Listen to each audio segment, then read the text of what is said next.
we find. Don't you wanna go? Don't you wanna? It was the heartbeat of a generation, the soul of an era, until, suddenly, it wasn't. Imagine a stage where James Brown electrified the crowd, Michael Jackson debuted his legendary moves, and Whitney Houston's voice soared through the speakers. This was Soul Train, the show that revolutionized music, fashion, and black culture. But then, in a twist no one saw coming, it vanished. What really happened to the show that once defined an entire movement? Don Cornelius, a visionary with a dream, fought against all odds to bring black music and culture to mainstream television. In the early 1970s, as the entertainment industry overlooked African-American artists, Cornelius saw an opportunity. He launched Soul Train in a small Chicago studio, armed with little more than passion and determination. The energy was electric, the music intoxicating,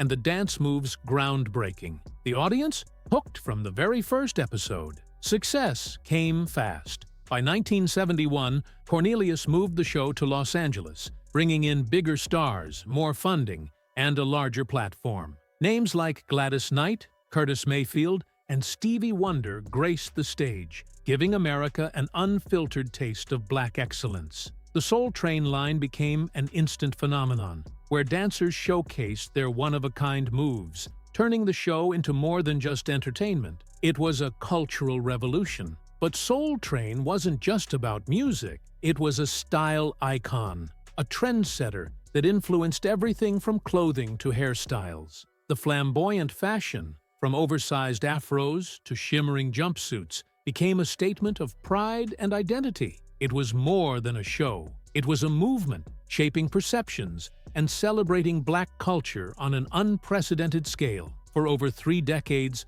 Soul Train held its ground, navigating the ever-evolving landscape of the music industry. But behind the glittering performances and dazzling lights, trouble was brewing. The rise of MTV in the 1980s shifted how audiences consumed music. Hip-hop's dominance in the 90s brought a new wave of energy that Soul Train struggled to adapt to. The very culture it had helped shape was evolving, and Cornelius found himself battling to keep up. As the industry changed, so did audience preferences. Ratings started to slip. The once thriving showcase of R&B and soul found itself overshadowed by newer, flashier music programs. Cornelius, the mastermind behind the magic, faced internal struggles, and in 2006, he stepped away from the show he had built from the ground up. Without its visionary leader, Soul Train began to lose its essence. But was it just changing times that led to Soul Train's downfall? Or was there something deeper?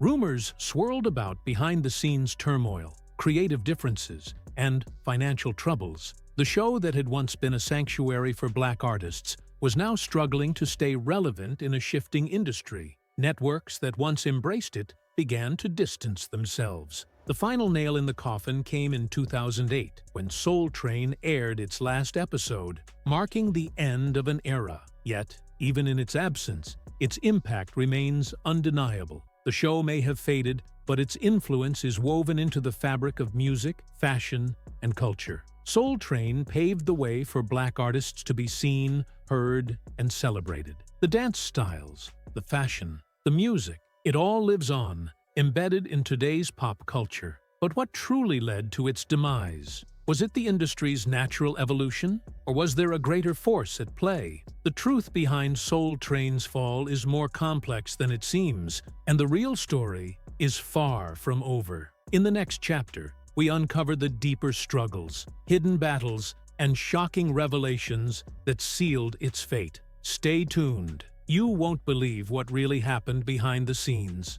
The rise and fall of Soul Train is a story of triumph, innovation, and an unexpected downfall that no one saw coming. It wasn't just a music show, it was a revolution, a stage where legends were made, and a cultural cornerstone that gave black artists a platform when no one else would. But what caused this iconic show to fade into obscurity? The answer is far more shocking than just changing music trends. For decades, Soul Train was untouchable. Its infectious energy, dazzling fashion, and groundbreaking performances made it a must-watch. But as the music industry evolved, the show began to lose its edge. By the late 90s, hip-hop and pop had taken over, and talent competitions like American Idol and The Voice had stolen the spotlight. Suddenly, Soul Train, once the leader of cool, was struggling to keep up. But the real trouble began when MTV, BET, and VH1 transformed into entertainment giants,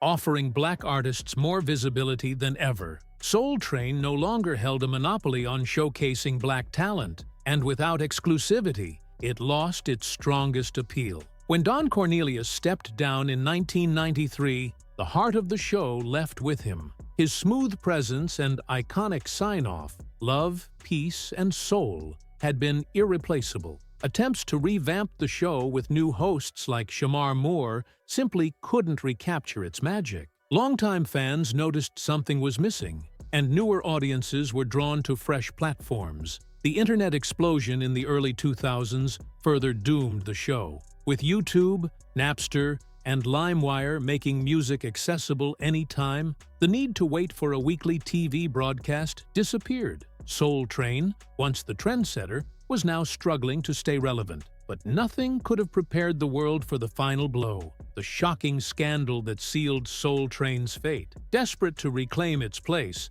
the show booked rising young artists with edgy performances. But one act pushed the boundaries too far. A controversial performance featuring explicit lyrics, provocative dance moves, and revealing outfits caused instant outrage. Social media erupted in fury, parents protested, and complaints flooded in. What was once a show rooted in class and style was now accused of abandoning its values. The backlash was swift and brutal. Sponsors, once the financial backbone of the show, pulled out overnight. With major advertisers gone, the network was forced to make an impossible decision. Could they salvage the show, or was it time to say goodbye? Soul Train's reputation was in tatters, and despite last-ditch efforts to save it, the damage was done. For Don Cornelius, watching his creation crumble was heartbreaking. Though no longer involved, he had built Soul Train with passion,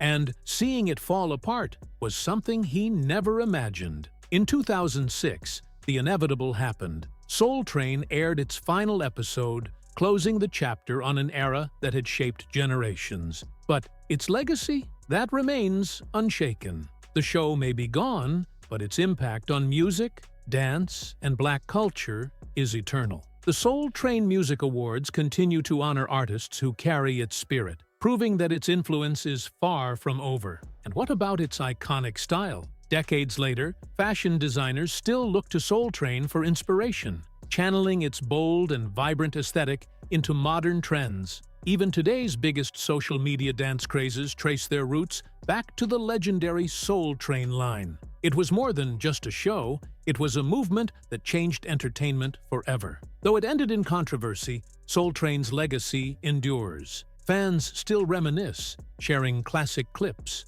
recreating dance moments, and keeping its memory alive. It may no longer be on TV, but its message, perseverance, originality, and cultural pride continues to inspire. What are your favorite Soul Train memories? Let us know in the comments. And if you love deep dives into entertainment history, don't forget to like and subscribe, because the next story, you won't want to miss it.